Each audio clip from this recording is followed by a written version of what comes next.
So today we're gonna hopefully implement this type of thing.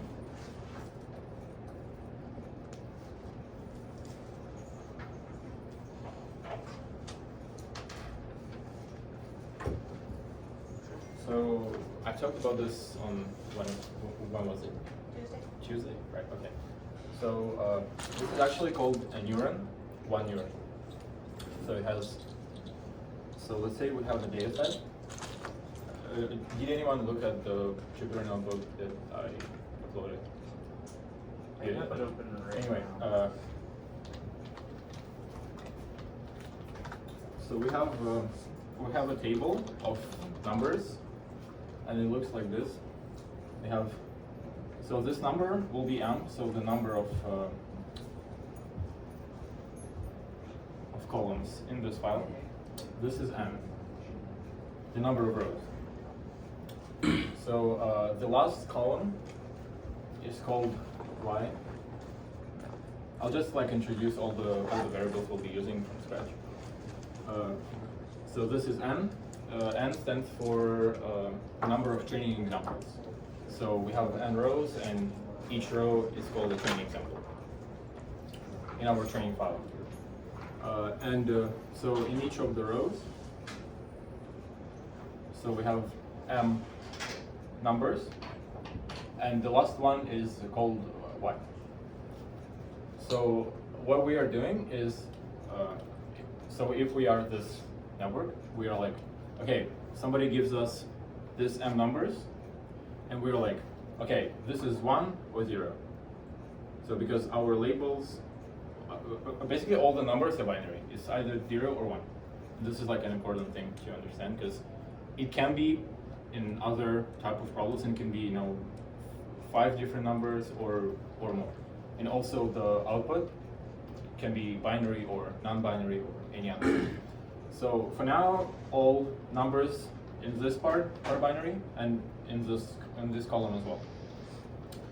So again, we are given these numbers, so n numbers, and we're trying to predict, is this 0 or 1? Yeah. So we have m minus 1 features that we're No. looking at, or m features. This total length is m plus 1. Okay. And the last column is called, so this is called the label. Did I spell it correct? So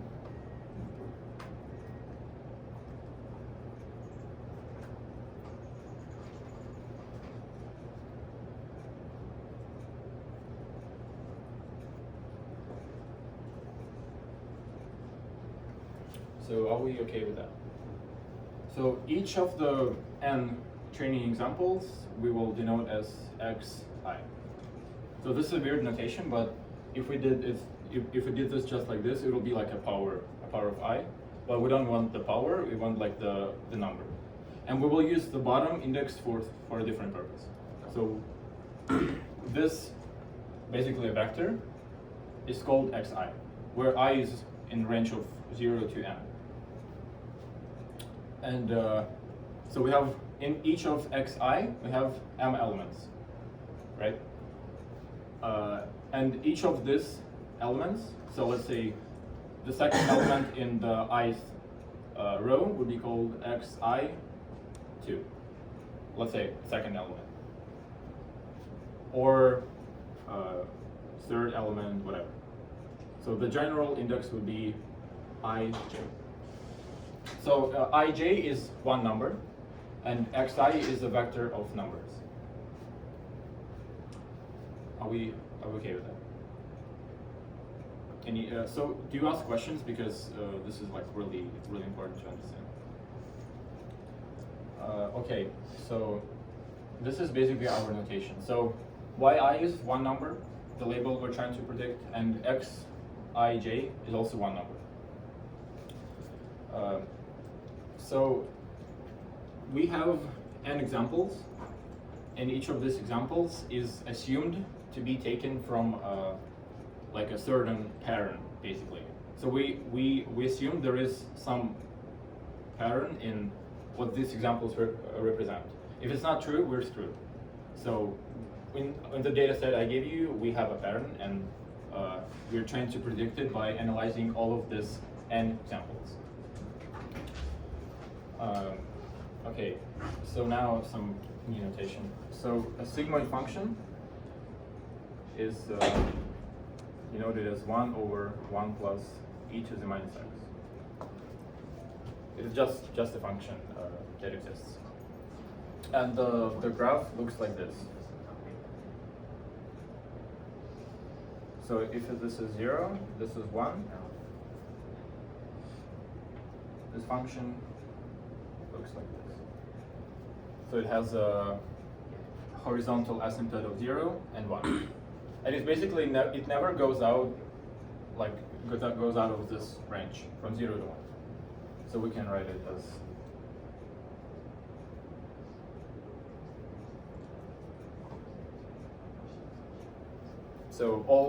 any value that you give here, and it is defined on R, on all the numbers. Any value you give, you have a value between 0 and 1. So is this like the graph of the output from a neuron? Is that what Yeah, this is yeah, supposed to be? yeah. That's what I want to say. So the one really weird assumption that we make for implementing this type of structure is that. So I'll just write it down first, and then I'll explain in detail what this means. So this is our probability that basically the neuron is 0 or 1, and this is our.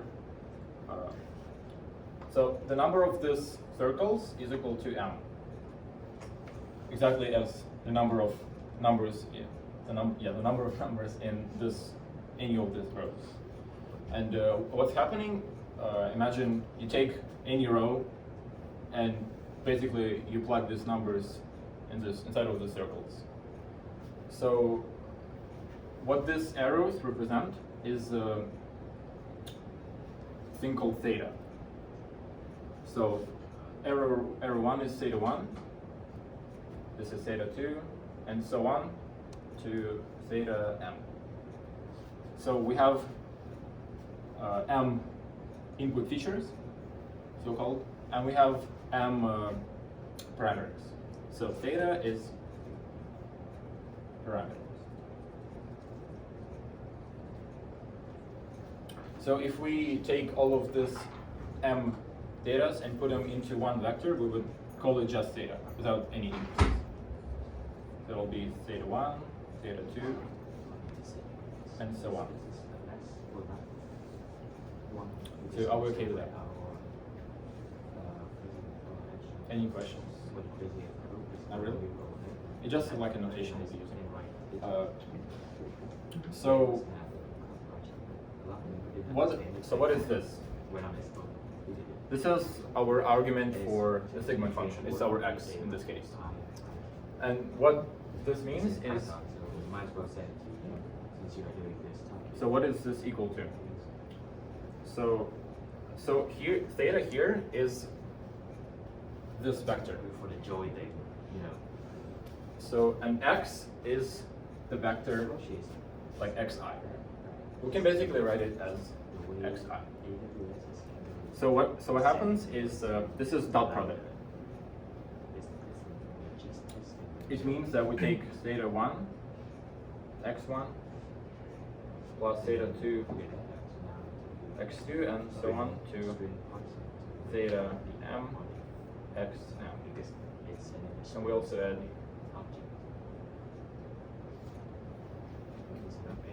Yeah. Is this computer science vectors or math or physics vectors?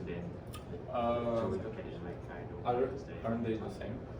It's like Computer science it's, are like arrays, right? Yeah, it's kind of like a It's like big, powerful arrays. Yeah. So this is if let's say you have two parameters. Let's say you have a line kx plus b, right?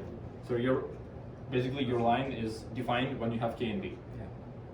So your theta in this case would be k b. Oh, so it's like It's a just vector like, and a vector. It's like both vectors.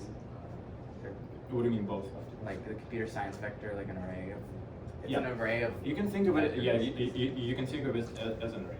Okay. this is fine. So this is m-dimensional vector, basically. If you have 2 dimensions, this is 1, 2. Yeah, I'm gonna remove this. So what happens? We take first data, this is first data, and this is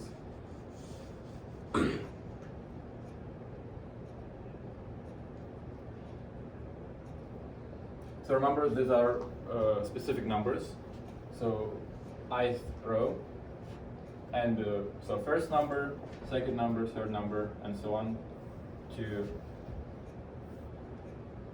m's input feature. So what happens here is we take the associated parameter and we multiply it by its input feature. So this is the first thing we add, and so on. Second, third, and so on. So we add. So this is called the weighted sum, because we add all the input features, and they have their own coefficients. So each of the features has its own theta. And then the theta is the weight. Yeah. So and theta is called the weight. So this is why. So it's a sum, right? Because we add them up, but every input feature x has its own like coefficient. And so this is a notation for like a dot product of 2 vectors. And yeah. So are you guys familiar with dot products? Okay. Cool. So yeah, this is just a dot product. So coming back to our assumption, as Devin said, the result of a Sigmoid function, we are assuming it's going to be a probability, because the range of any number we put into a sigmoid is from 0 to 1. So any probability of event A is also in the range of 0 and 1. So if it's 1, then it's guaranteed to happen. So any event, let's say we have a workshop today, right? The probability of us having a workshop today is 1 because we are already having it. So, and if the probability of event being 0 is, yeah. So is it actually possible for the sigmoid function to give you a 1, or is it asymptotal to 1? Nothing is like 1. Oh, okay. So we are predicting the future events. Okay. Right? So we can talk about like probability being 1 only about the past events, kind of. But we're trying to predict the future examples here. So we can't really be 1 exactly. We can be like close to 1. So this is why it's in the range of 0 and 1. And also we can't like eliminate the event completely. So we can't say nothing. We can't say like the probability of this is 0 if it's in the future, because it still might happen. It can be a very, very, very small value, but it can still potentially happen. Okay. So the sigmoid function is appropriate for application. So this is our central assumption, and this is like really weird, and this is just how it works. And basically, in a very low level, we still don't really understand why it works. It's just like a magic of linear algebra and probability theory, you know. And it gives you like this amazing results of image recognition and natural language processing and so on. Yeah. So how do you, so it's like checking the probability of like, oh, this, it's like an 80% chance this looks like a dog, right? Mm-hmm. Versus like, oh, you said you put a picture of like a cat, right? It's like, oh, this is a point, like a 30%. So it's like, nope, it's not that. Yeah, absolutely. So, so do you know this? I don't remember the name, but the thing is, they write digits like by hand. And you try to write a program to recognize which digit it is. So you know you can do something like this, you know, with that just like a small thing, and you basically try to like confuse it, so it learns perfectly to identify 0, 1, and so on. So they have as their output. So they have 10 circles, and each circle represents a digit. And it's the probability that digit is the one we just. Yeah, and in the end, what you get is, you know, if we wrote something like this, right, it'll be 0.9 here. So it's not 1, because you know it still might be like 7. it still might be like 7, yeah. Yeah. So, and if we have like a 7 here, it will be point something, like 4.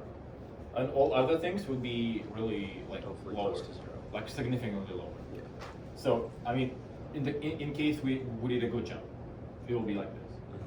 Like if we did it wrong, it'll be like something like 1, 2, 3, which is bad. So we can't say for sure, you know, whether this is like 1 or 2. We can give an estimate, so like our hope that it's 0, 1, and so on. So okay, are we okay so far? Okay. So what are we trying to predict? We try to predict whether this label here is 0 or 1. And so we need the probability, right? So as soon as we apply this thing to, and we get P will be in the range of 0 and 1. So somewhere like 0.7, 0.75 or 0.5. And so this is P, and this is, no wait. So what I'm trying to say is, if you have the value that is greater than 0, so like 0.1,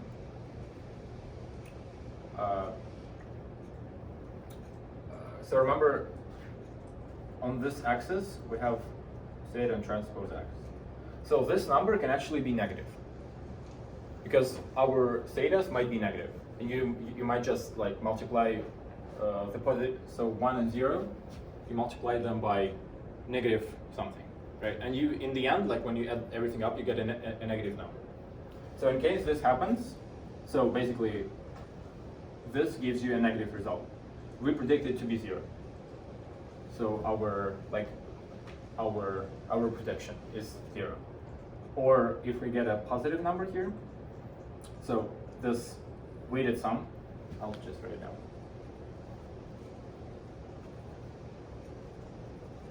Gives us a positive number, we predict 1. So yeah, this is basically all we do, right?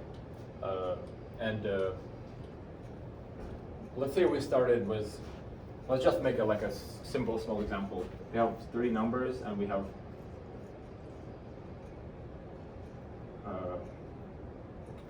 so our theta 1 is 0.5, and our theta 2 is negative 0.5, and theta 3 is 0.25. And the labels are 1, 0, and 1. So we're trying to understand what this label is, based on, so the learning itself is here. So let's say we trained our model, and we have this, you know, really calculated. So the intelligence is here. So if we calculate theta transpose x for these numbers, we get, so first number multiplied by theta 1, which is 0.5, plus second number multiplied by negative 0.5, and also add 1 times, so this turns out to be 0.75, right?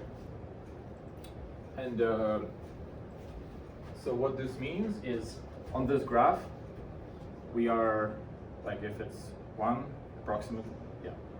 So we are here right now. So this is 0.75. And so what do? We predict, so because we are on this side, we predict 1.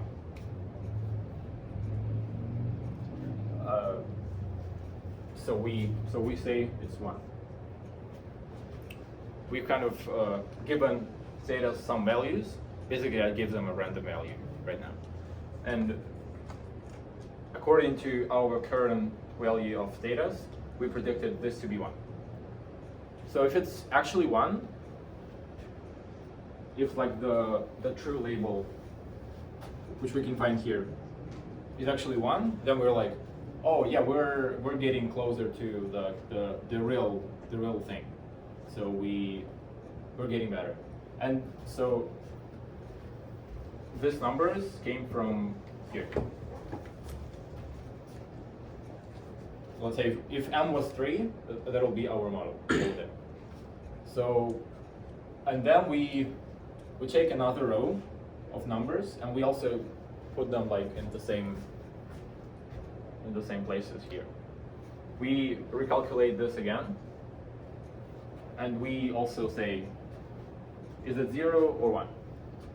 And then we again compare with the label that we actually have.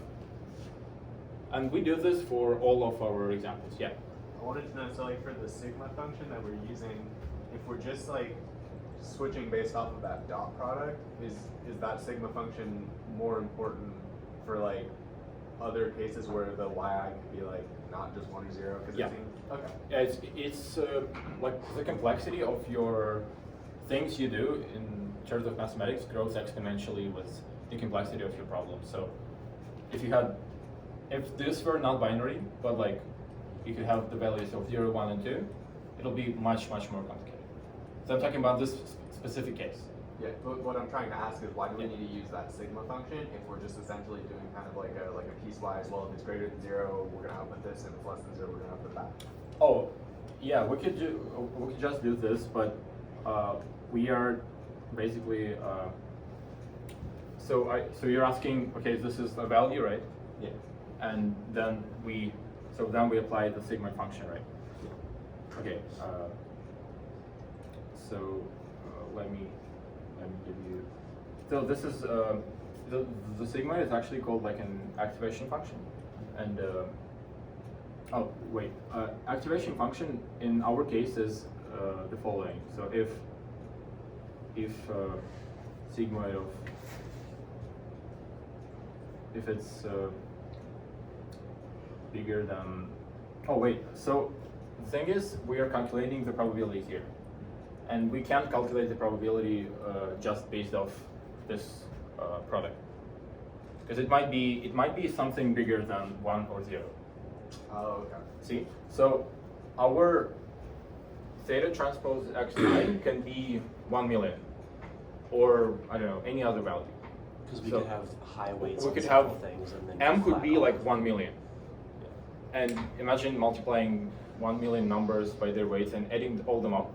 We could get at least 100 in like a average case. Yeah. So what's happening is you're taking whatever value you get off that dot product along the x-axis, and you're looking whether it's above that midpoint Yeah. on the sigma. So yeah. So what's happening is Sigmoid function kind of normalizes everything to be from 0 and to 1.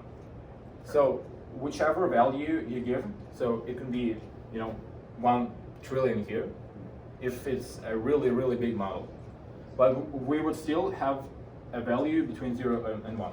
It's just like a guarantee that we get Yeah. something in the range. So we by get. applying a sigmoid, you are guaranteeing that, as Sean said, that we get the value between 0 and 1.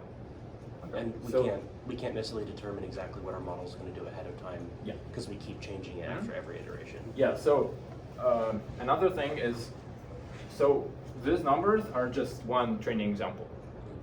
And when we take the second, we want to understand, are these current values good for this example too? Or they are kind of not really good for it.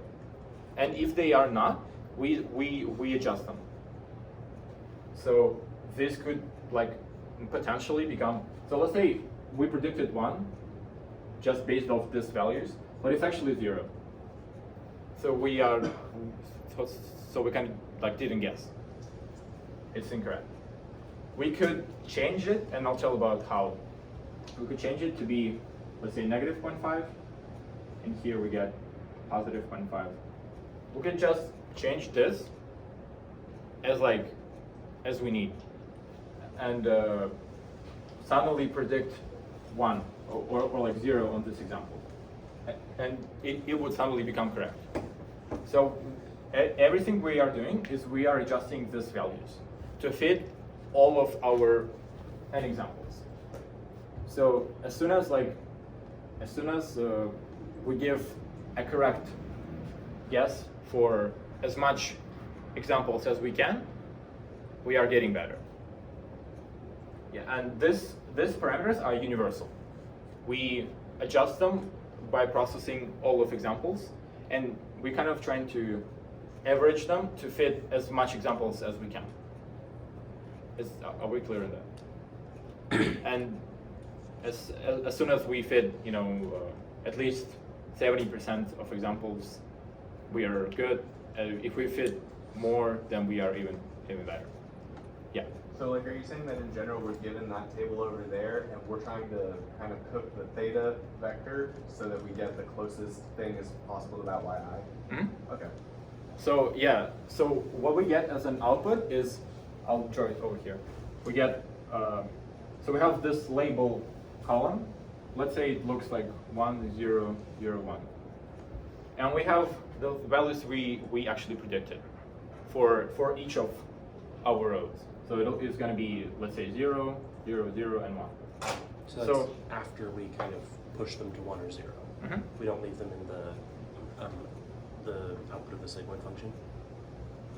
Say that again? So the 0, 0, 0, 1, we're not doing like 0.25, 0.1, 0.1, and 0.9. Yeah, I wanted to say this. So this value here is something between 0 and 1. Yeah. 0.75. Yeah. And if it's greater than 0.5. yeah, so we predict 1 and then 0. So we kind of we don't need this floating numbers. Mhm. We need this final values Okay. as so the things we predicted here. Okay. And so this is yi, the actual label that was given to us by a data set. And I'll call this y hat as a unit vector, but just a notation. So how many examples did we actually guess, and how many examples did not guess? 4, but only got Yeah, so this is incorrect, and these are correct, right? So our accuracy is what? 3 over 4. 0.75.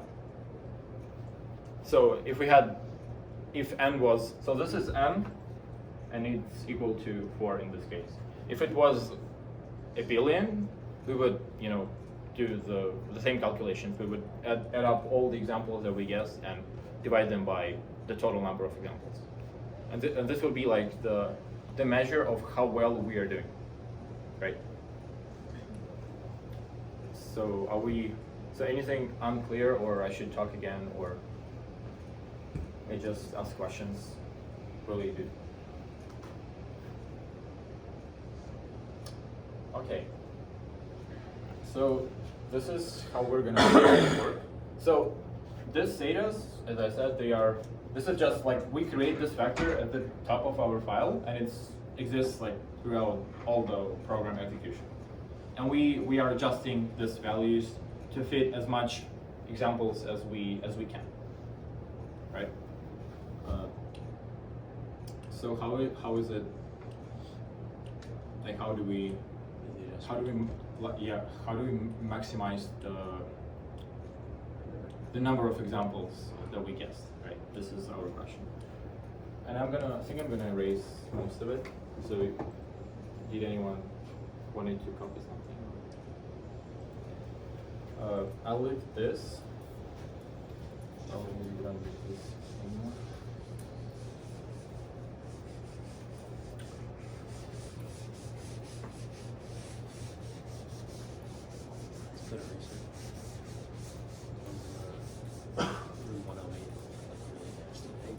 So, two formulas from probability. One is called law of total probability.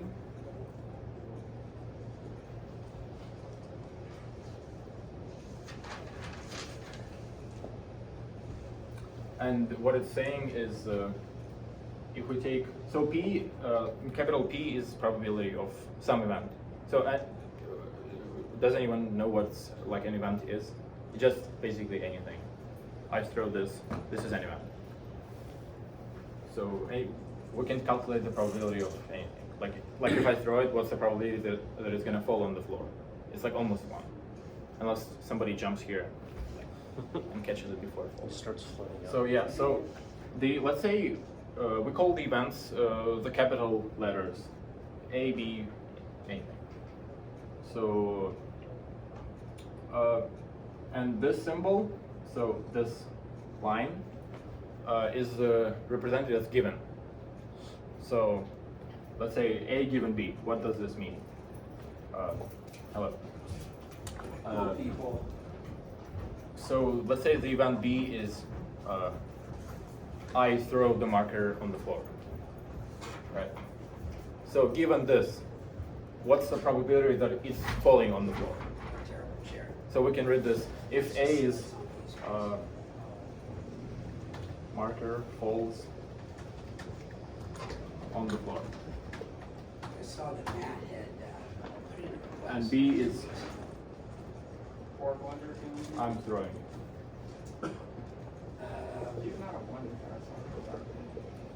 Oh, we've had Blender. So we can read this. So what's the probability of marker falling on the floor given This that I'm throwing it on the floor? I'm okay with that. And this is like really, really big number.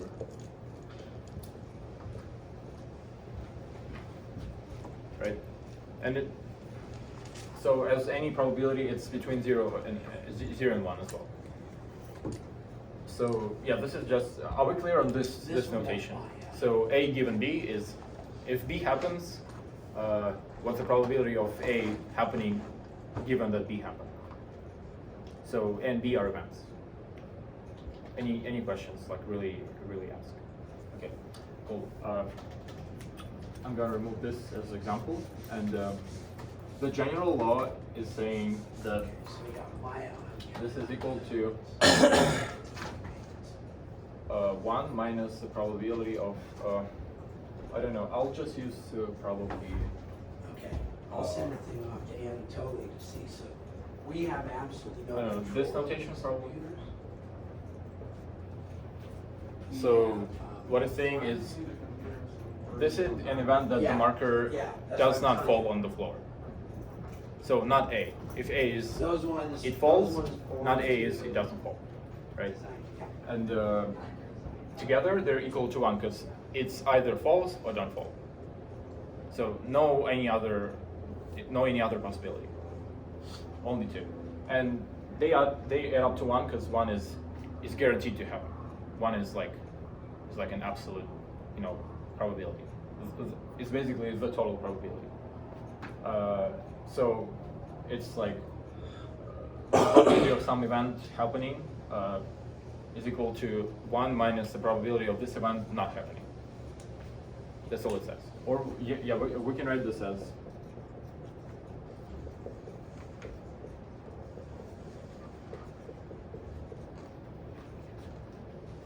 and this given is just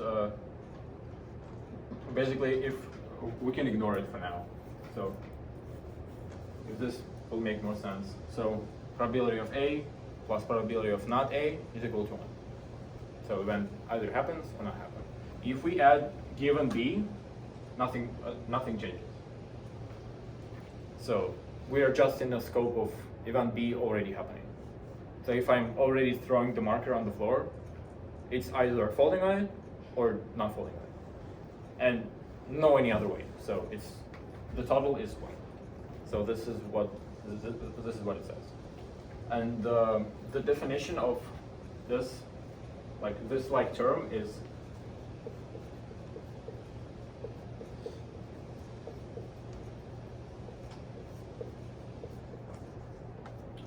so A given B.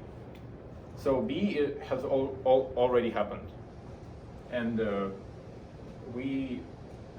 so this is A and B. So if I don't write any symbol between two variables, it means AND. I could just use AND here. So this indicates that we are in the scope of B because B has already happened. It just we'll probably won't need this one, but I'm just saying. If you think about this, this is like a code definition. So we're saying probability of A and B. So the probability of both me throwing the marker and it's falling on the floor, divided by the probability that I throw the marker. This is probability of me of the marker falling on the floor given that I throw it. This is all it says. Okay, so some of you probably remember I talked about the way that we know we are doing good or bad. So we want to constantly improve our data, right? On each like iteration. So for this, let's introduce a function called L of theta, and L stands for likelihood.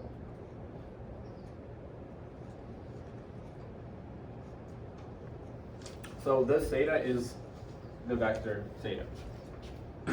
If we had two parameters in it, we could write L of, let's say, K and B, if we had a line.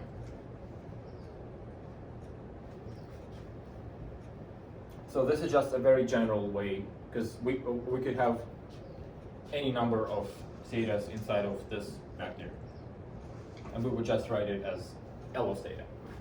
So regardless of how many, like what's the dimension of theta vector is. So are we fine with that? I don't see confidence. Just say, I'll explain like everything you need. Okay. So what this function represents is, you can understand it as like how well are we doing in general. So we have n examples, and for each example we either guess or don't guess, right? As an output of our model, and you can think of it as an aggregation. So a certain measure of how well are we doing on all of them at each moment. So if your likelihood is high, and I'll tell you what the high means like a little bit afterwards. But if it's high, then we are improving. If it's low, then we basically didn't guess anything from these labels. And if it's high, we are doing almost perfect. So certainly we want to maximize this, because if we maximize this, that means we guessed as many labels as we could.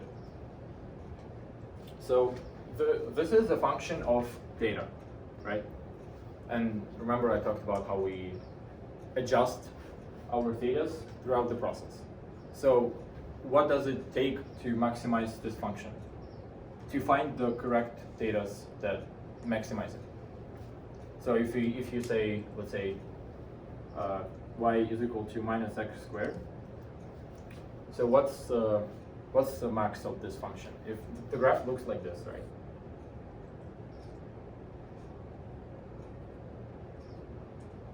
So the maximum value is 0, right? And what is x that gives us the maximum value for y? It's 0 as well, right? So so what is x? X is an argument of y. Like the y is the function of, we can write it this way. So y is a function of x. X is an argument, right? And this is minus x squared. So x equals 0 here. This is a new function probably you've never heard of. It's called argmax.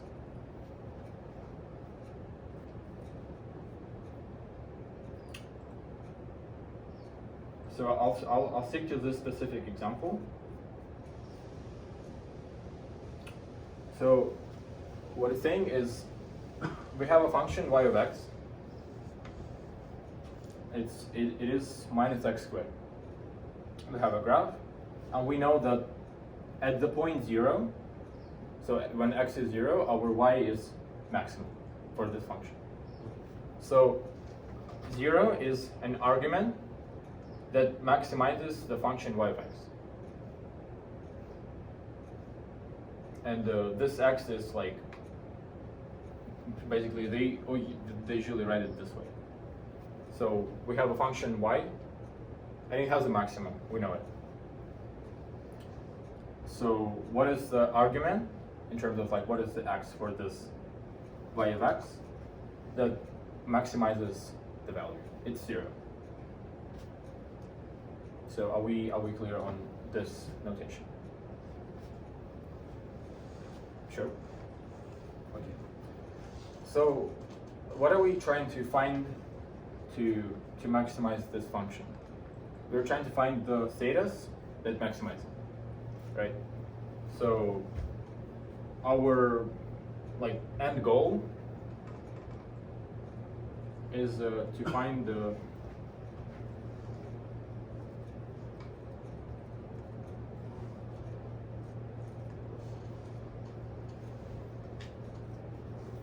so we need to find the value of thetas, basically the whole vector.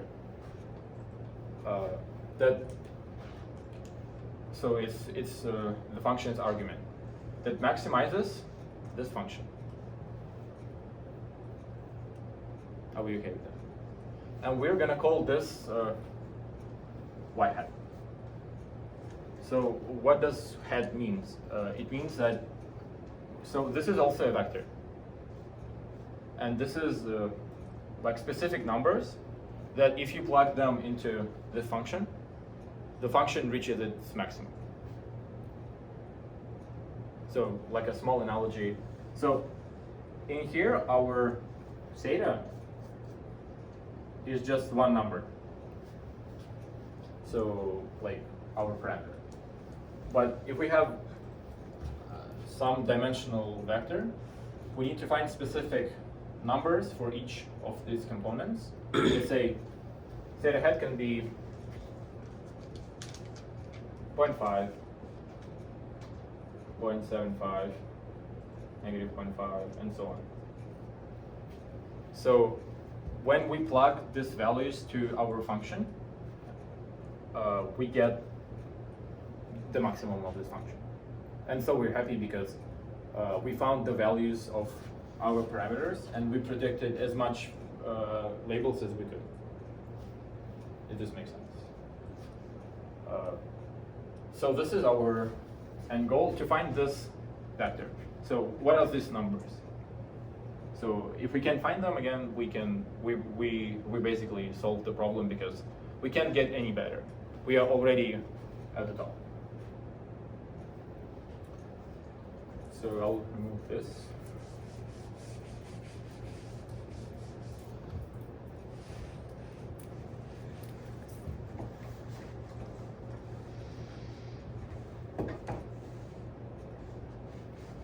So does this make sense so far in like terms of what are we trying to do and why?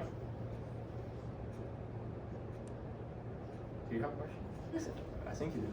No, I don't. You don't? So another cool stuff is, so does anyone know, I mean, I think you all know the log function, so logarithm. It just exponentially grows, like if you don't add anything. So in computer science, log is log 2, usually. I think Sean could talk for hours about this one. Okay. So the thing is, it's always growing. It never goes down. So let's say our log is bounded by a certain value, right? Just imagine. Like we have a range from 0 to a, and we want to find the value that maximizes the log function. So it's basically a. So when x is equal to a, log is the maximum that we can get, right? So in this case, A is argmax. I won't use this other things. It's just like argmax. So A is the argument that we should use to maximize this function. And so what we can do is we can take the log of this. It'll be really like nice because it will save us a huge number of computational time. If we take the log, because we are not trying to find the value for this function. We're not trying to find, basically, remember that graph? We're not trying to find this y value. We're trying to find x. And x is an argument. So if we find the theta that maximizes this function, it's still the same theta that maximizes the log of this function.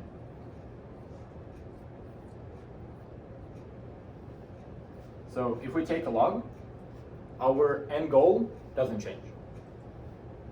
Because the log is always growing. So if we found the parameters theta that maximize our L of theta, they will still be the same for log L of theta. Does this make sense? So if yeah.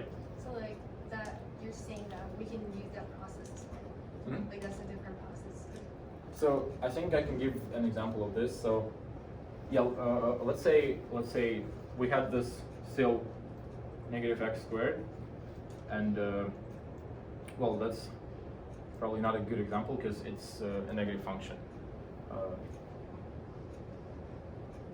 Okay, s squared plus 1, whatever. And I'm saying that the value that maximizes this function is still 0, right? Because this looks like this. The graph of this function looks like this, where this is 1. So if we take the log of negative x squared plus 1, we still answer the same way. So what's the value that maximizes log of this function? It's still 0. Because if this expression is in its maximum, then log of this expression is also in the maximum. Because it's always growing. So the more our argument is, so the bigger this value is, the bigger the value of this value is. So we kind of just take a log, and our answer, so our end goal is still 0. The value of the function might change. So what is the value of y if x is 0? It's 1. So y of 0 is 1. And log 1 is not equal to 1, right? But we don't care. Because we're not trying to find the max of y. We're trying to find the argmax. So the values that maximize y. And therefore, they maximize log of y. Because y is an argument. And the bigger the argument for log is, the bigger the log is. So we can, like, for free get the log of the function, and we still stick to our end goal. So why did I talk about this? Why did I talk about log?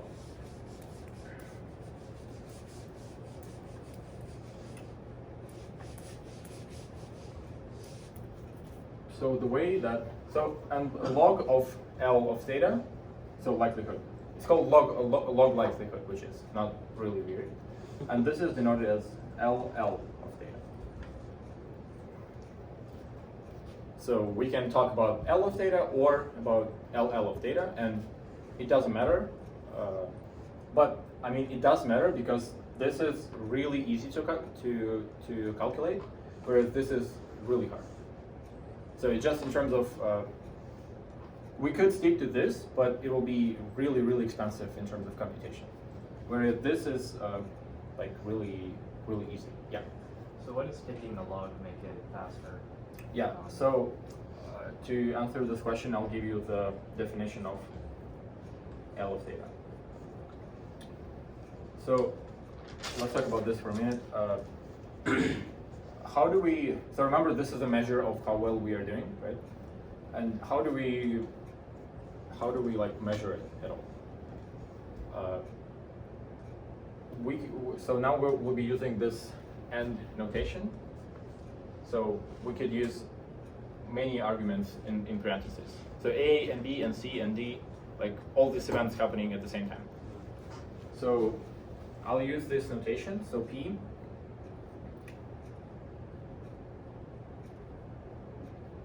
So the probability of our label that we predict, so this is our label, being equal to the actual label,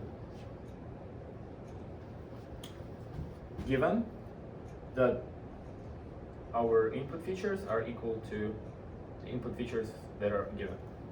So this is like really important, and I'm going to explain it in detail if you need. So given is clear, right? So these two are kind of variables in our program. You can think of it this way. So y is, we declare y at the top of the file, and we changed its value like at the bottom. So what is this thing is, what is the probability that we guess, we make a correct guess? So this is saying, given specific numbers here. So if we're talking about row 1, we could write the probability of y equal to y1 given x equal to x1. So what is the probability that we guess this first label given these numbers that we have? And we can go on to the second, third, and fourth, and so on. So, and basically if you multiply these probabilities, this is your way of measuring like how well you are doing. Because if this number is high, this means that you will likely guess, given these numbers. And if it's high for all of our examples, then the number is higher as well, the product of them. So if the product is higher, the number is bigger. So as I said, if this number is finally bigger, as big as we can, this means that we guessed as much labels, as many labels as we can. So are we clear on that? And the way we would say is, okay, the measure that we apply to how well we are doing, we're gonna say P of, I feel like I should write this as, I don't know, Z? Because this is like really long, and let this be Zi.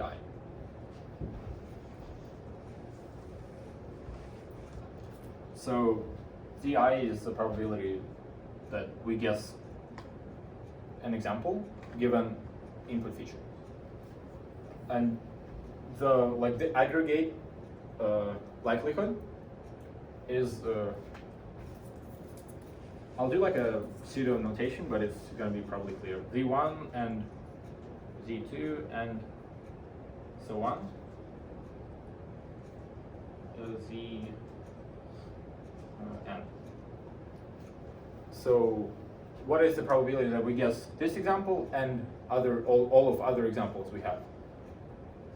So the higher this value is, the better we are doing. And to get that probability, we use the output of the sigmoid function without Yeah. rounding it. Yeah, I'm gonna come back to what this, like each of these values is. So and because we want to guess all of them, not perfectly, but as good as we can. So we want to, again, we're gonna find the theta that maximize this basically product. So we can rewrite this as, so are we familiar with this symbol? It's like a sum. Yeah, just like a sum.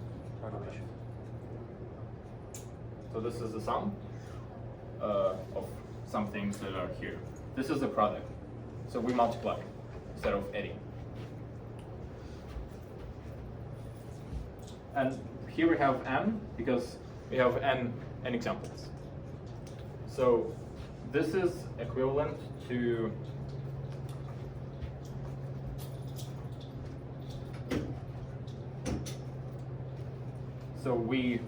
I just wrote it the same way, but in a short way.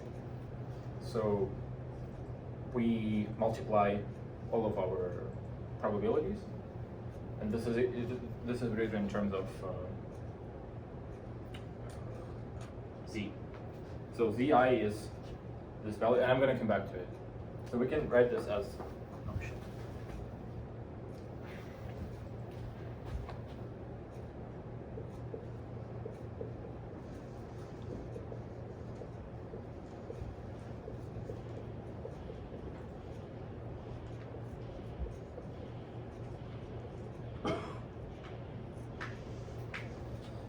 So if you didn't understand any math, you can ask me later or just like ask now. But this is finally our way of measuring how well we are doing in terms of like expressed mathematically. The bigger each of these components is, the higher the product of them is. And the higher the product is, the better we are doing on all of them. And it is determined by, even though, so this is a function of theta, right? But you don't see theta here. As like usually, if you have y of x, you usually see y on the right side, but you don't see y here. But it's like hidden side. So are we clear on that? And now imagine, Devin, imagine multiplying billion of numbers.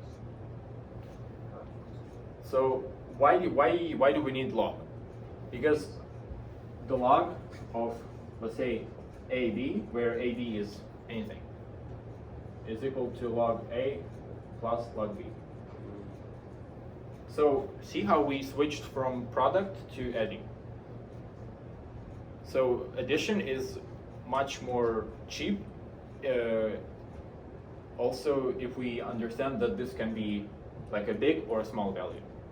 So yeah, and we don't care if it's log of this or just it, because the end goal, remember, is the same. We can just take log for free and switch from multiplying billion of numbers to adding billion of numbers. And this is so better. So you could have many variables in parentheses here, and it will be just a sum of all of them. So are we okay with that? Yeah, no, that makes sense. So I will just use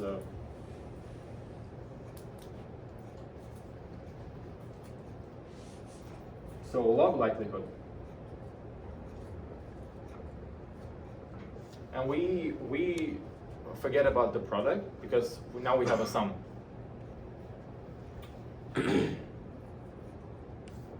It's still on all of our examples, but it's a log now. So the product of some components is a sum of the logs of these components.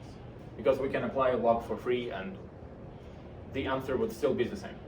But it's going to be really easy to calculate and store in memory.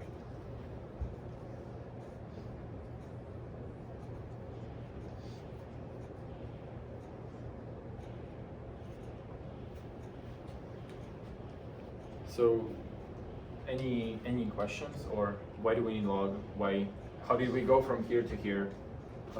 Just I can show you like a very small example of how it happened, if you guys want or need.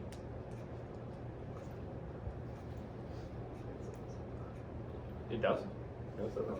Okay, so again, yeah, so log of A, B, C, and let's say to Z. So if we multiply, what, 26, right? Is this the number of letters in the alphabet? Okay. So if we multiply 26 numbers, it's gonna be a log A plus log B and so on plus log Z. So this is 26. So if we multiply 26 letters, you can multiply letters, right? But let's say they let's say they Yeah, he's asking. Okay. Oh, so this number is going to be terribly big. Enormous. So imagine multiplying what, 48, right? A is 48. No. Is it 95 or 65? I think it's like 90. I should have done my 430 homework. Yes. Okay. Okay. So we get 26 things here as well. So basically the number stays the same, but we take the log of each of them and add them up. So this is a product, and this is a sum of log of each of components. This is how we got from this to this. And we can forget about this because we don't need it anymore. We have a log. We have a log of this, and it is the same thing because we just applied it for free. Yeah. Well, for however much it costs to do a log. Yeah. So Hopefully my log function is not expensive. So, does anybody know how we maximize the function? Yeah. So when you use log, are you using log base 2 or the regular Yeah. log base 10? Base 2? Basically, you can use any log you want because they're all kind of similar. I think if you increase the base, what happens? So it's either this, no, not this, or this. So, but it's still always growing. So you can use whatever base you want. I think unless it's not between 0 and 1. If it's 1/2, it's always decreasing. Like let's say it's, so I think log ax, if a is greater than 1, it's always increasing and you don't care what a is. But in typically we apply log 2 because 2 is a good number, is it? But 10 is not a power of 2. So I don't like 10. Don't use it. And don't use a from 0 to 1, because if you use a from 0 to 1, it's decreasing with a certain speed. Use natural log. You can, because natural log is also increasing. You don't care. Yes, I think log 2 is calculated faster. I believe. Log of pi. Okay, so any way we can maximize the function from calculus? Do you think you can do it? Like, No, because I don't know how to do it. so, I mean, I'll do it, but the thing is, imagine how terrible this can be to calculate. And what if you have like billion of training examples? What if n is billion? It's a really, really bad equation. And what we will use instead is called gradient ascent. So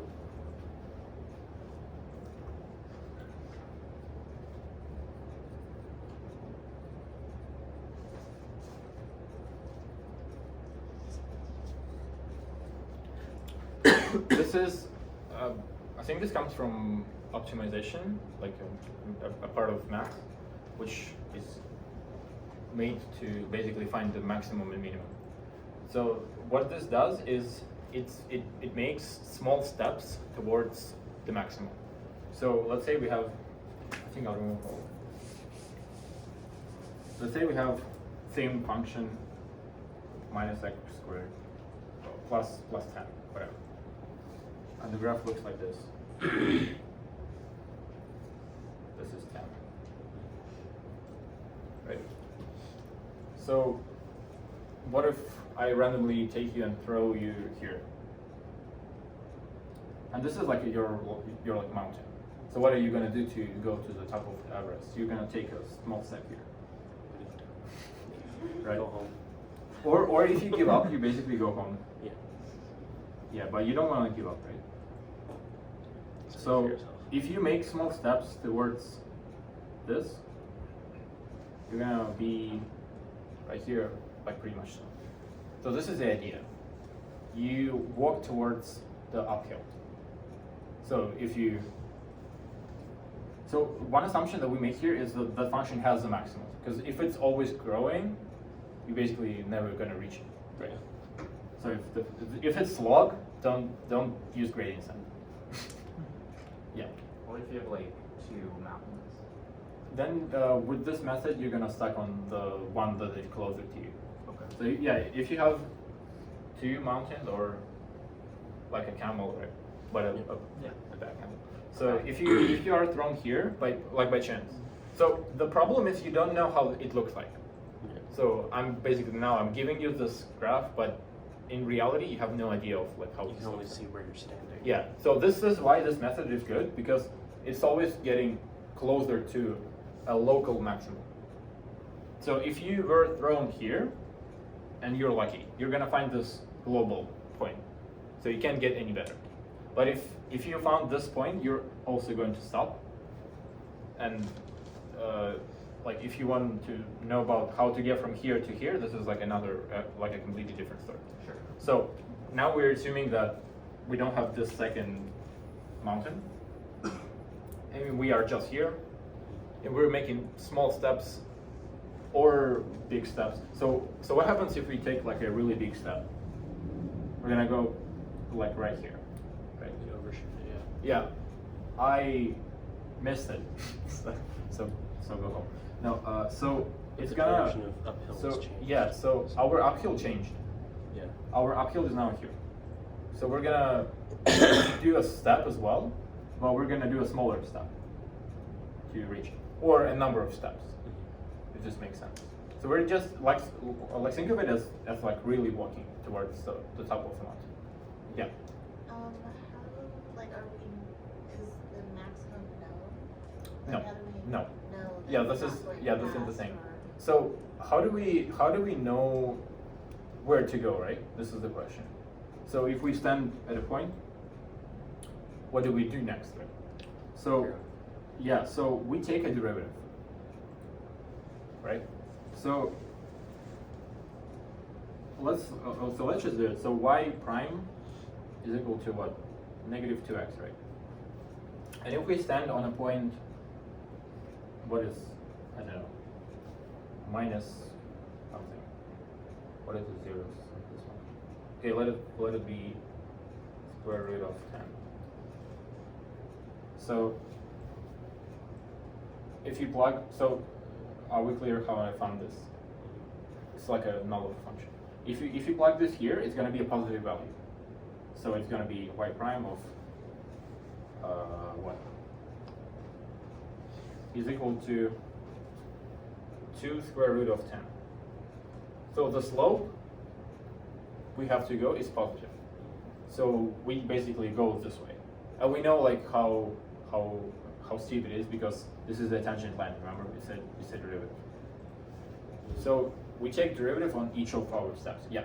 So do we know like enough about the function to do the derivative locally, or in practice are we just going to do like a difference function and approximate the derivative? We're gonna take the derivative of log like. If we can take the derivative, why don't we just do that from the start? Find the Because I'm explaining like why we need it. Oh, so it's like an analogy. Yeah. So we can't find another way of finding where we should go instead of like apart from derivative, right? So we'll take it in just a moment. But the thing is, if we take derivative at each of the points, we always know where to go. And when our tangent line, which is basically a derivative, becomes 0, we stop, right? Because we reached this point. Or so what happens when we overdid our job? our derivative's negative. So our derivative becomes negative, and we make a step towards this direction. So we are guaranteed to reach this point. It can be the local maximum, and we like stay here.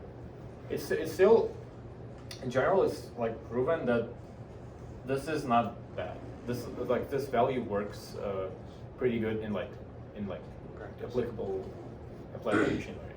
So we are kind of fine if we find at least some maximum.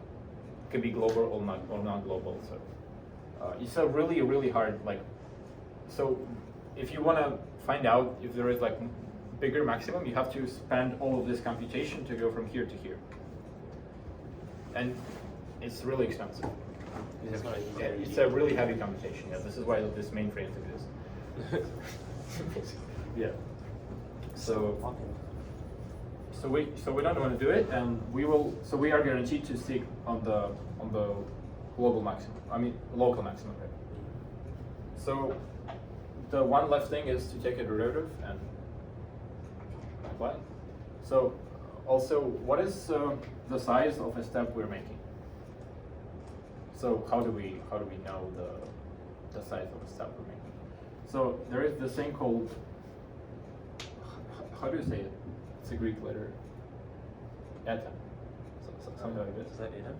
Yeah. So this is called, so write down, it's called the learning rate. And this is also like a thing you have to play with, because this is the size of your step. If you make a really big step, you have to go back, and if you don't change it after this big step, you make this like really big step, and if you don't change it, you will go like back again, right? You kind of make a really bad job. Yeah. Yeah. It's basically how aggressive the learning rate of the AI is. So yeah. Right? So it's also something you want to tune for performance reasons, I assume too. Mhm. Yeah. The safe strategy is start with really, really, really small learning rate, and then see if your function is like growing fast enough or not. So if you if you assign this to be like 1,000, you're gonna go like way over here, right? And you don't want to do it. So it's kind of a trade-off between how brave you are, like, and how fast you need your job done. So you could make small steps towards maximum and be kind of safe, but it's slow, right? And you want everything fast. So it's like a special science of how to choose learning rate. Basically, I'll give you a learning rate. So Should we make it? So we should make it smaller if we pass. Yeah. So if our derivative switches from Yeah, negative to so positive yeah. or positive to negative, we should shrink the learning rate. And in this case, when you overstep, your graph will look like this. It's growing, then decline, then again grows. So you're going there and back, there and back, and basically there is no way to stop. So you just should click stop and adjust your learning rate, then launch again, and see what happens. This is how you do it. Yeah. Would it be a viable strategy then to just have the learning rate increase by itself as long as the graph is going up? Yeah, you can and do when it. it starts going down, then You can do it. decreasing. You can do it. So yeah, this is gradient ascent, which is so I'm gonna talk about why gradient. So does anybody know what gradient is in mathematics? It's the partials with respect to. So what is a partial derivative? It's a special kind of derivative, the multivariable. Special kind of derivative. Cool. Multivariable limit. Really cool. Okay. One of my favorite symbols. So I can walk you through the derivative of this if you want, or I can give you just the final result. Whichever, or I can like explain. Derivative of that function? Yeah. Go for it. I'd like to learn it.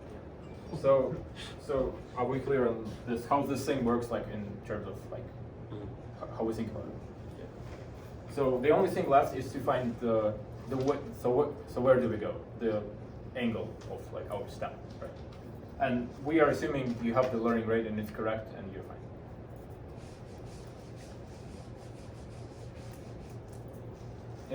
In real world problems, you just assign a certain value to it, and then you see if it's jumping around, then you change it, and you do it forever until you find the way that the function is like growing. And also you hope for like a flat area where you don't improve anymore, which is the maximum. So as soon as you reach the top of this mountain, you make smaller and smaller and smaller steps, and you basically get stuck, because Which is good. Yeah, want to be stuck which on is top. good. So this means you found the maximum and you are sitting on it. So you can just hit stop. Stop your program. Like stop the learning process. And then, so what happens at this point is you found this ideal status. And basically you are done training. Now you can test your model. Okay.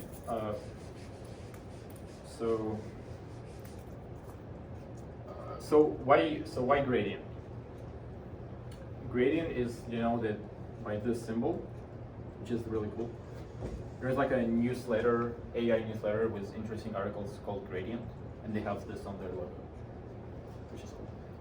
So gradient of a function, which is, so our function is log likelihood. You can write this way, or you can erase this, which is also fine. And we write, so derivative by which variable? So derivative by status. So what is partial derivative? If you have a function z of x, y, let's say x squared plus y squared. Let's say we're talking about two dimensions. So what is z prime? So prime is a derivative. What is a prime by, or would they say with respect to? With respect to x. So we treat y as like a constant. So the derivative of a constant is 0, and derivative of 2x of x squared is 2x. And z prime of y is what? 2y. So does this make sense? And what if you had more variables here, so more dimensions, right? More options. Yeah. So you would get more derivatives here, which like with respect to you can take basically. And so gradient is so remember this is a vector. So we have m values in this vector. We can take the derivative of log likelihood with respect to each of these variables. Basically, if we have 2, it will be exactly this case. We will have 2 values. If it's m, we have m values. So z. So gradient is also a vector.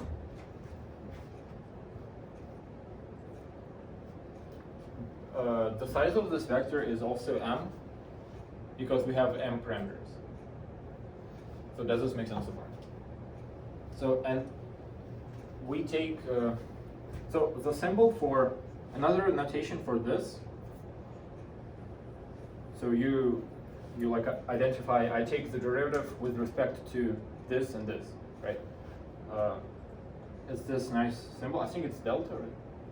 Okay, you write this here, and you also write delta, and here on this place you write like with respect to what? Let's say it is x. So in our case, in case of this z of x and y, it's going to be z. So derivative of z with respect to x is equal to 2x. And the same thing here, derivative of z with respect to y is equal to 2y. It's just another way of writing this down. So, are we okay? You have a question? Not really? Okay. So we are here, right? And so we have m variables in our model, and we want. So let's talk about what this represents. If you have 2 variables, it's a function in 3D, so it's like a surface. Because in Calc 1, 2, 3, they teach surfaces, and I don't know, like a plane, whatever. Function of so x, y, z, right? And z is function of 2 variables. If you add more variables here, we can draw it because it's 4D something, 5D, 7D, whatever.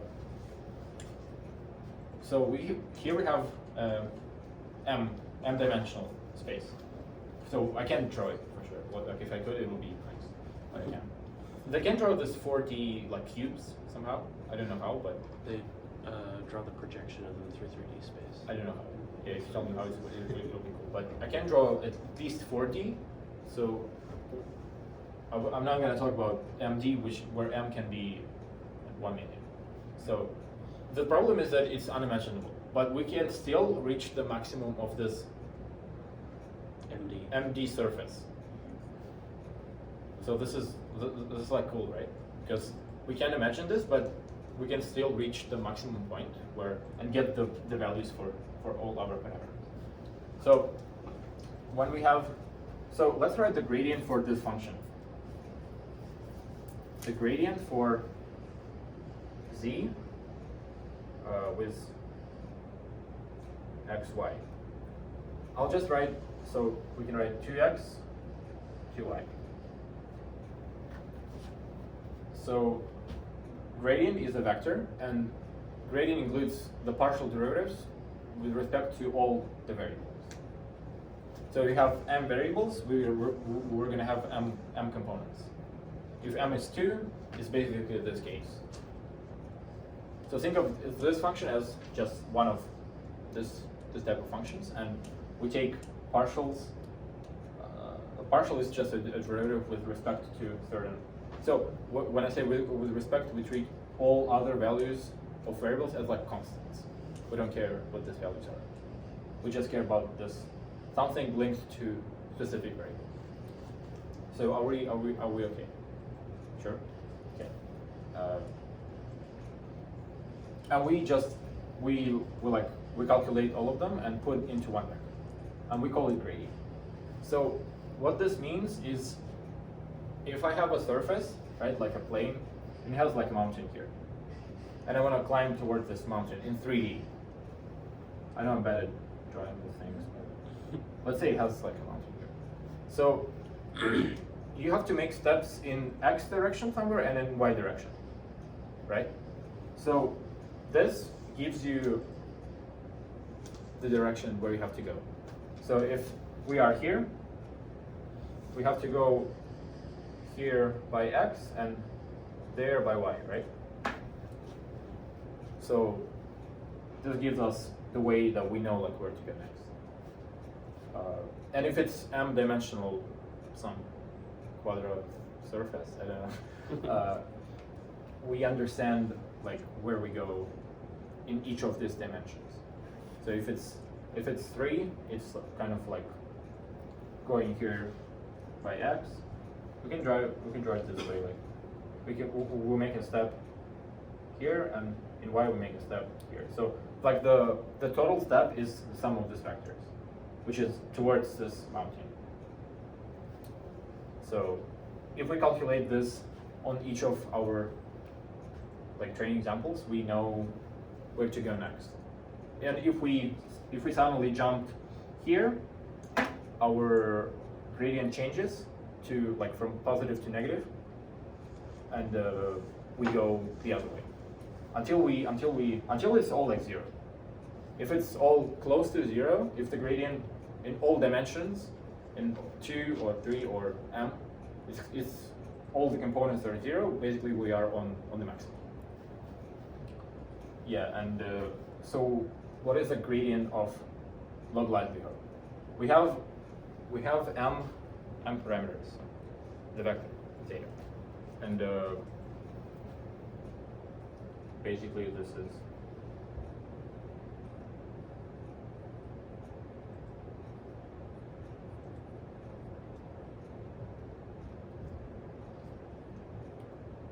so we take the first theta and we take derivative with respect to this theta.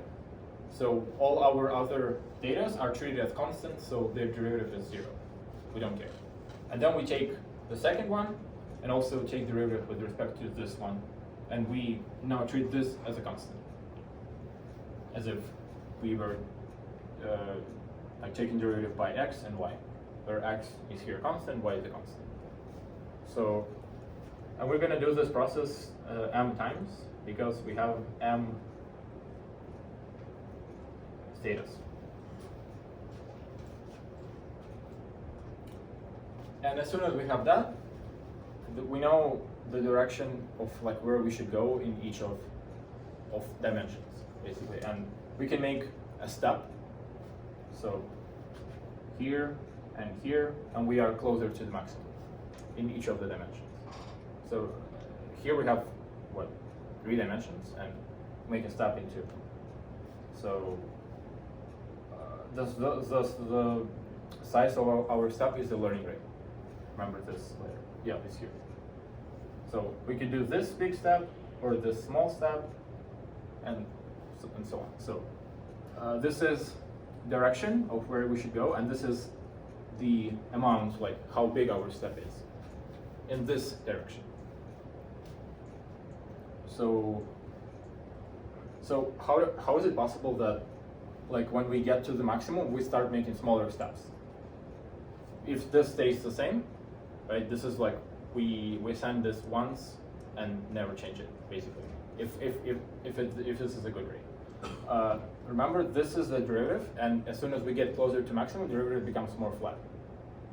So if we multiply them and make a step of this size, it will be like automatically regulating the step size. So as soon as this becomes smaller, basically flat, the flat point. If we were here, this is big, like the gradient will be really big, the slope of this line. But if we are here, it's going to be like a flat slope. So if we multiply these 2 values, we're going to get a smaller product. So the step size is going to be, so step equal to this. And it's getting smaller and smaller because this value also gets smaller. And the positive negative is regulated by the mass because we take derivative and we have the maximum. We are guaranteed. It's our assumption. So that's basically all we need to know, because I can check the derivative right now, but it's kind of like, I don't think I have time. I have 12 minutes. If you want, I can do it. Can you write the derivative down at least? Yeah. Just write down the answer. So I can write it down. I'm going to use that part of the board. So are we okay with like what gradient is and why we need it, why we calculate it, and how we obtain the step and perform the step? Yeah. I was curious if we are trying to actually get all the derivatives to 0 or just close to 0. Like, is it possible to get all of them to 0? Or I think we have like a. So my answer would be so I wrote like a module to graph this function while we train. So let's say we start from this point and we kind of grow, right? Like pretty steep, and then we stop growing, but we don't actually stop. We become more flat. So I don't think there is like a point where it gets completely 0, because it will make smaller and smaller and smaller steps.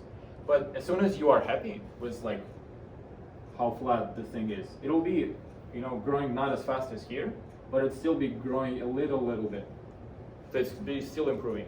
So as soon as you are happy with this, as soon as it is like flat enough for you, you can stop. I think, yeah, and it'll be like in certain problems it doesn't matter, but in some problems they really wait long until it becomes completely flat. So it's as soon as you like need, you can wait, or you can stop. Like you can stop at this point. If it's like a rare case, but it could happen. In most cases, you just look at the graph, and as soon as it becomes kind of flat, you stop. So at this point, it's not completely 0. It's 0.007, something like that. Yeah. We can just keep going forever because we just keep churning through We training can. examples over and over again. I think at some point I don't know if this is gonna be true for like, it's very specific to all your data and stuff. We could probably like loop, you know, we could go into a loop where it just goes from here to here, from here to here. And it might be such a At this small point, it will change. be completely flat. Yeah. Because this is like infinitely small range, right? So as soon as you're happy with the value you reached, you're gonna stop. And by the way, this point is given so that you don't have to manually press stop.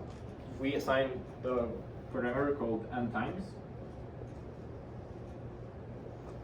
So this is not just like the number of times we're gonna iterate in our algorithm. I'll write it down in a moment. So as soon as you reach this n times here, and you see that it's still, you know, pretty steeply growing, so something like that, you're gonna reassign n times to be like twice n times, and you will launch it again, so that it can reach. But then fine tuning all these things, like when we say steeply, how steeply do we mean? How big should n times be? What should we do our first learning rate? That's all kind of more of an art. Like you kind of get used to how you should react to your data. Yeah. So one thing we could do is we can forget about n times and just do like while true and observe what happens. Or we could like, if we could somehow estimate the number of times we should iterate, we could just assign it to and make like while number of times is less than 10,000, whatever. So if it's, this is one way, and the other way is do just while true and let it, you know, go forever until you want. This is one way. The other way is make like a constant to break a loop. If you are sometimes like, if you predicted that this is enough or more than enough. So you can, I think we will do it this way, or I can show you another way as well. So finally, the algorithm of like how we will train.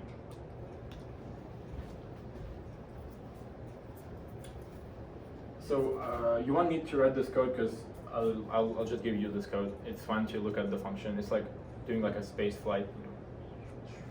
Hopefully, if it's like this, then Stop it. then you know.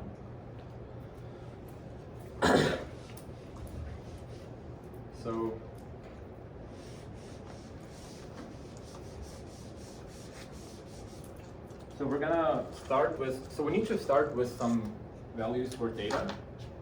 We have, before processing the first example, we have no idea like what they should be. Like how do you like even know? So you could assign random values to data because they will still adjust. Like if we start really far on this mountain, it will still get there throughout the time, right? Or you could somehow like, there are some methods to kind of try to guess where are the like initial values that are kind of close to the maximum, so you don't have to learn as much. But in general, you can just assign them to 0. So the thing is, we are guaranteed to reach the maximum, remember? So regardless of what values we assign, we're still gonna reach it, but you can like do some math or guessing to minimize the amount of computation you have to like do. But we won't do it, we just assign them to 0. So I use index j to reference to, so j1, j equals 2, j equals m. So we assign them all to 0. And the end goal is to find these values basically given our training data. So let's do while true.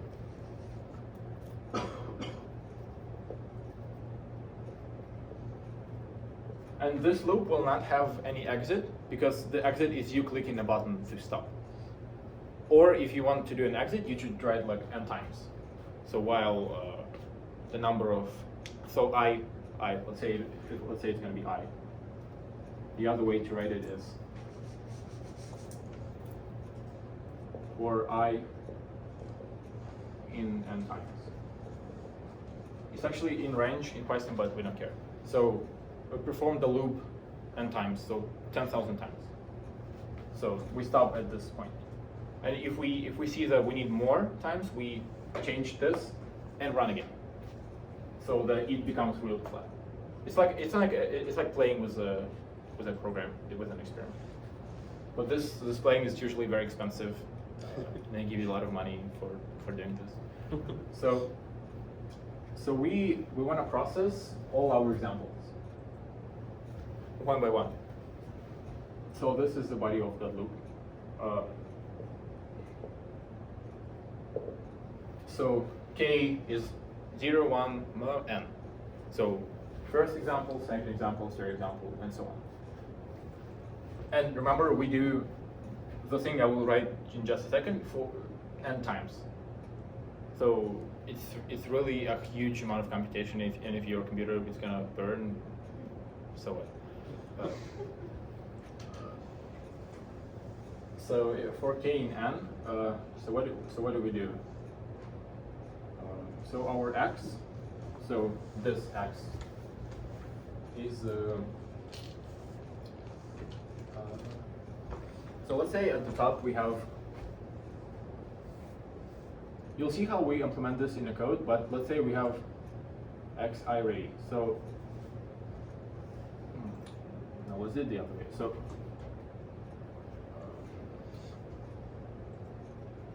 I'll just use like a mass code language kind of. So it's not officially Python or any other language. Pseudocode. Yeah. So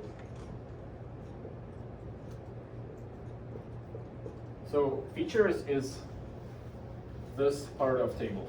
So it's a matrix with all this. So it has n rows and m columns. So not including this last column, which is labels. So these are our features. And k refers to a row. So xi is exactly what I said, this row. So in loop for all of n. So this and so on.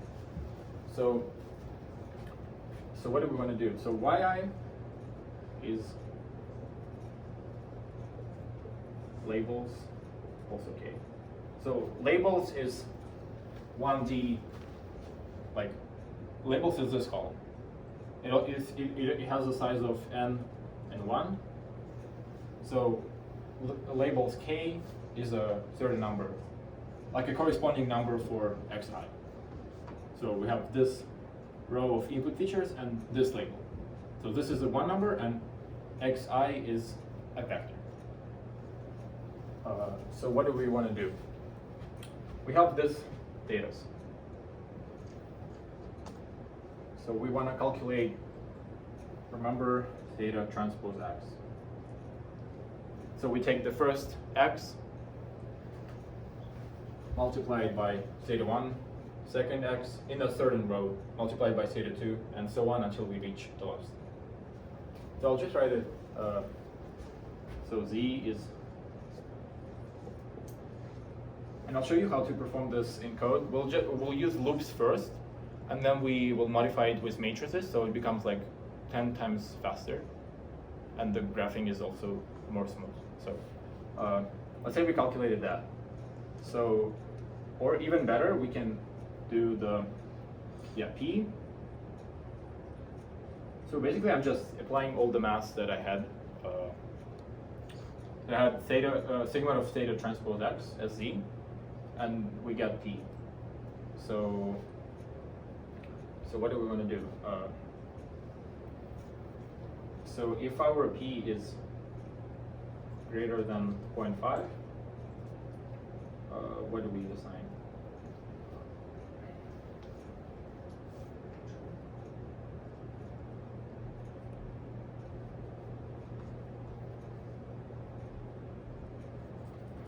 So we make a guess.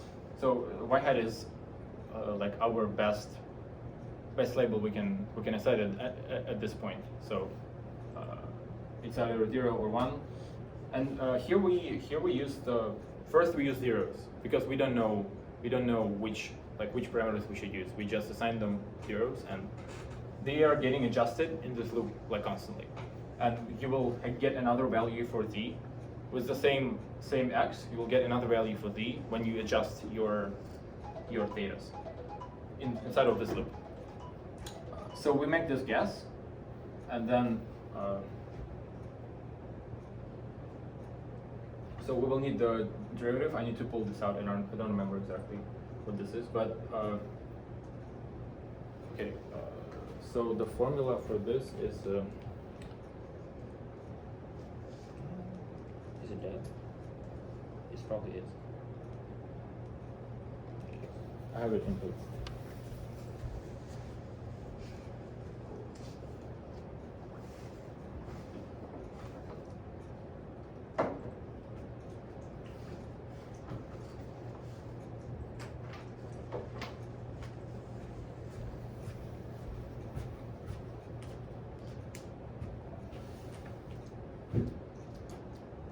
And basically we're done.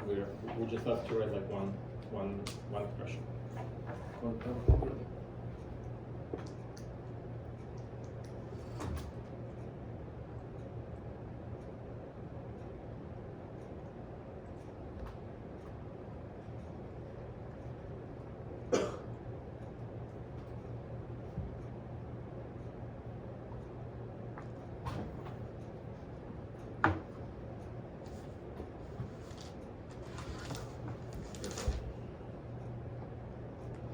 Yeah, cool.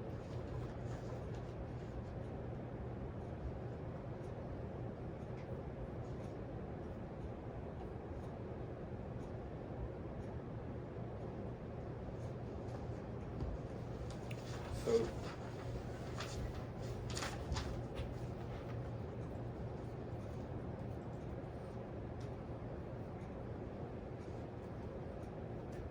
So we take derivative of this function with respect to each of our, so j is in range of 0 and m.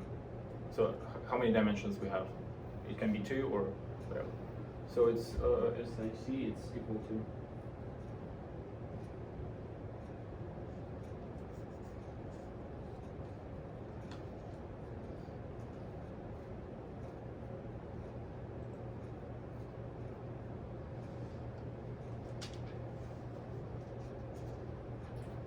So what this means is we loop through all our examples, so through all the table. We take this yi, which is like a label, the actual label though that we have, and we subtract this, the actual probability that we like predict. So this value is, remember, calculated like in, so we subtract this from here. And this difference is multiplied by, so ij. So what is ij?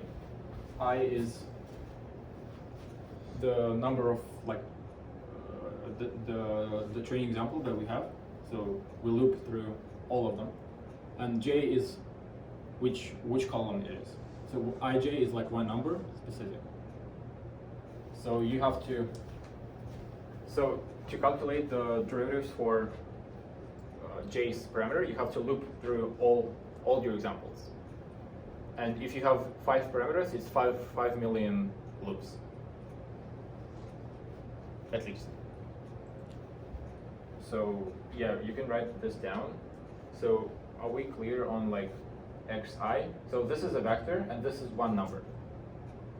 And like this combined is also one number, a dot product. So let's write this in code. So basically I just did this. So sigmoid of theta transpose x is p. So yi is here, and this can be written as y hat. So sigmoid of no, it's not exactly y hat. It's a value between 0 and 1, and we predict y hat to be 1 if it's greater than 0.5, and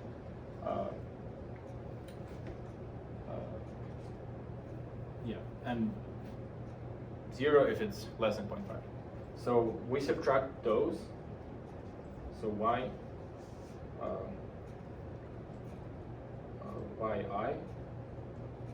minus y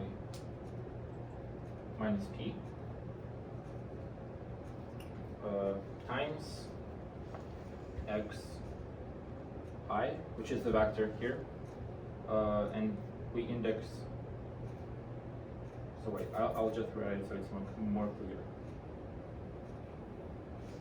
So we have one label, but we have m parameters here. So let's make another loop to look through all of them, because we have j here as like an index. So j in range m. So for all our m parameters, if it's two-dimensional, it's 0 and 1, and it's gonna end. We update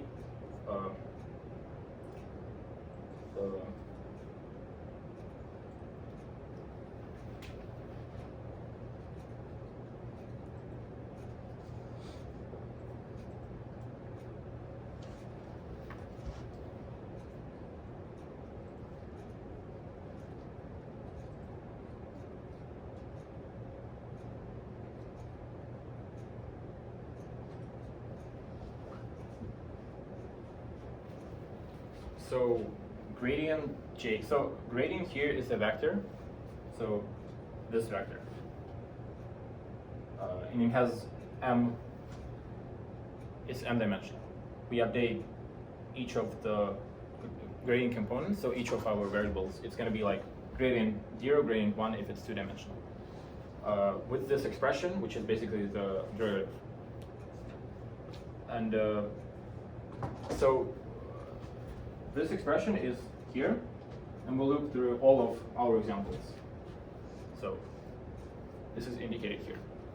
And once this is done, so this is the outer loop for this inner loop. So for all examples here, loop through like this column, and then this column, and this, and then proceed to the next example. And again, recalculate this p. And so if you look at this, it's going to be like, okay, this label is 1. And if we predict, or let's say better, it's 0, just like an example. And if we predicted 1, 0 minus 1 is going to be a negative 1. So it's going to say, you know, you predicted really bad, so we have to go like the other way. So this is where the negative comes from, and this means we like over jump. So we're gonna go the other way. Or if it's if it's 0, if it's 1, but we predicted 0, it's a really high positive value. So this is where our like positive slope comes from. So this is the slope. This expression determines the slope of like where you should go, here or here. And as soon as this is done, we loop through all of our n examples. We can update our parameters. So finally the end goal is, so theta j. So each of our parameters is this expression, and we are done. So n eta times gradient. So if wait, I wrote this incorrect. So this is also the body of that loop. So yeah. Sorry, just letting you know we're 10 over. Yeah. Okay. Yeah, we're done with it. If you want just more explanation. So we go through all of our examples again. We recalculate the labels, and here this is like this is crucial. We adjust our parameters, and on next I in n times we have already a different value. So this is going to be a different product. This is going to be different label, and it's constantly adjusting. So we are performing n times, where n times is like 10,000 times 10,000 times, you know, a giant loop. Basically, it's a lot of computation. And we're gonna code this up in, I think, part 2 if you guys want. And this is like, I decided to do this all theory, and next is all practice and like understanding of how this works in actual code. And I think you didn't get a lot of things right. And I'm like you can ask me if you want throughout the week, and I'm always available. Do you have a part 2 scheduled right now? Not right now, but like I think I'll have it today. we're gonna code this up and look at how this is like growing and obtain like some accuracy results and stuff. Okay. This is basically my plan for part two. Oh, awesome.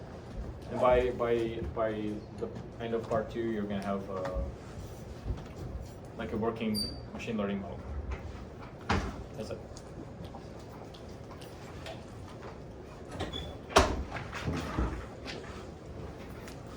Yeah, I'm always in Discord or any other way. So if you Always.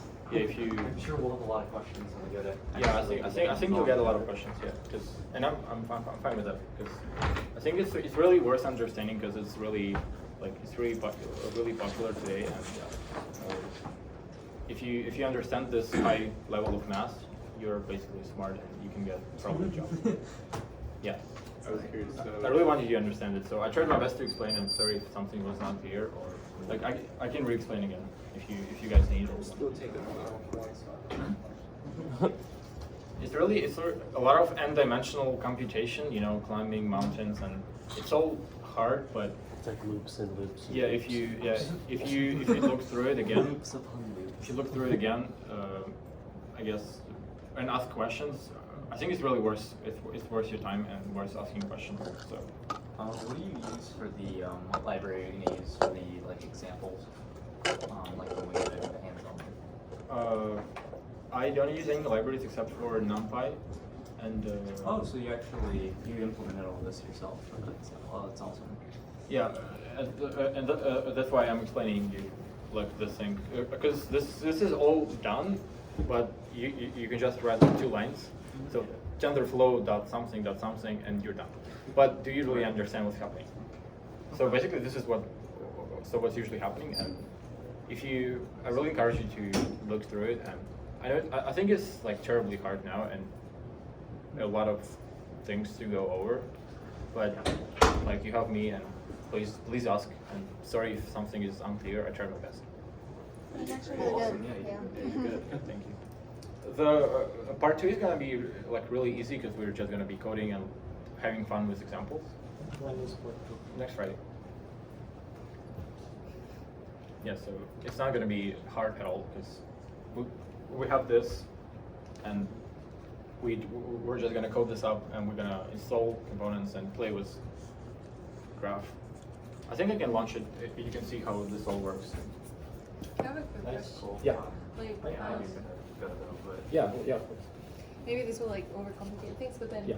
could we also use a data structure like a dictionary because it works like a hash table? Because this looks similar to a hash table. Yeah, absolutely. Like an array, like an array too. Mhm. So like, could we like, convert that into like a dictionary? 'Cause The it's best thing is, so this can be reduced to like 4 lines or 3 lines Yeah. without any loops with matrix multiplication. Okay. So we could write this, so this can be written as like a separate loop, right? Because you take, 'cause, like, that's you the take calculation, each, yeah, like you take each of- each data, each gate, and you go through all of them. Okay, yeah. But if you do matrix multiplication, you get the number really fast and it's fun. Okay. So I'm gonna show you how to convert this. Like we're gonna eliminate this loop at all. It's gonna be 1 line, and we're gonna eliminate this loop as well. So to make it It's gonna be first of all smaller and then faster. Okay. So like, yeah, dictionary. Yeah, you can have I used array. You can have dictionary, or you can have like 1 hash table for the whole features. So a feature is 2-dimensional. Yeah. Uh huh. So you can use hash table for features, and this is perfectly fine. But it's just hard to like index. If you use matrix multiplication, you can use hash table, but otherwise it's kind of hard to index values. I guess my math maturity is not to that extent. So I guess I'll just like follow along to your example, but just asking like the possibilities. Yeah, please ask questions. Yeah. Uh huh. 'Cause- Cool. And go over it and see like if you understand everything that happened. And if not, just text me.